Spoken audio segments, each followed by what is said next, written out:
You cannot change a person without changing his beliefs.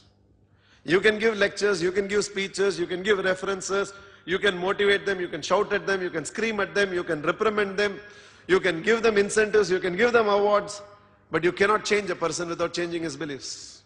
He doesn't believe in punctuality. You can say program will start on time. He'll say, everybody says, but it won't start.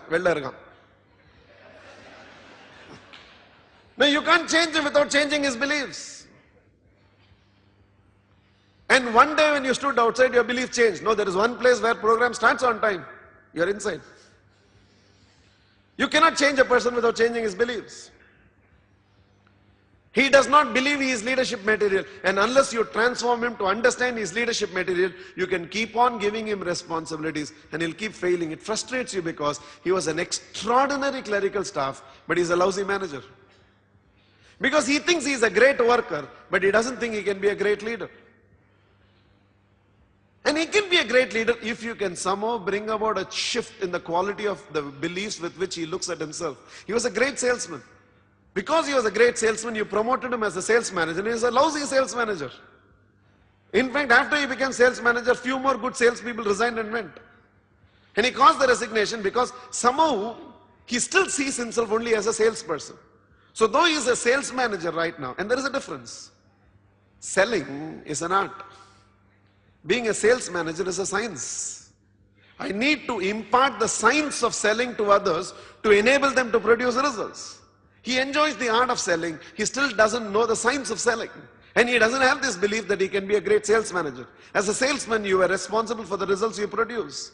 As a sales manager, you are responsible for the results your team will produce. But because he is an inherent salesman, anywhere he says, I will come with you, I will go on a joint call, I will take the call. And he'll make the salesman passive and he will take every call. You can see that in every retail showroom even today. The moment an important customer comes, the main guy in the business will step forward and say, I will take care of this customer. What for? Service?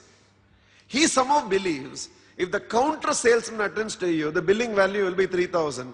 But if he attends to you, the billing value can be 7,000. He believes he can present the products and material much better to you than the counter salesman. So he steps forward. 25 years later in the business, he is still a counter salesman. 30 years later, when it has become such a big unit, he still continues to be in the counter because his belief is still he can produce 2x on the counter when his people can produce only 1x. True. But what you don't realize is you can be 10 times better than anybody in your organization, but you can't do the work of 10 people. Now what happens if 5 important people walks into the showroom? Who will you attend to?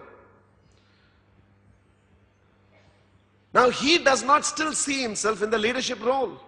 So if you want to change the productivity of the organization and you have a few loyal people in the organization and you really believe these loyal people should be holding powerful positions within the organization, their belief system has to be changed.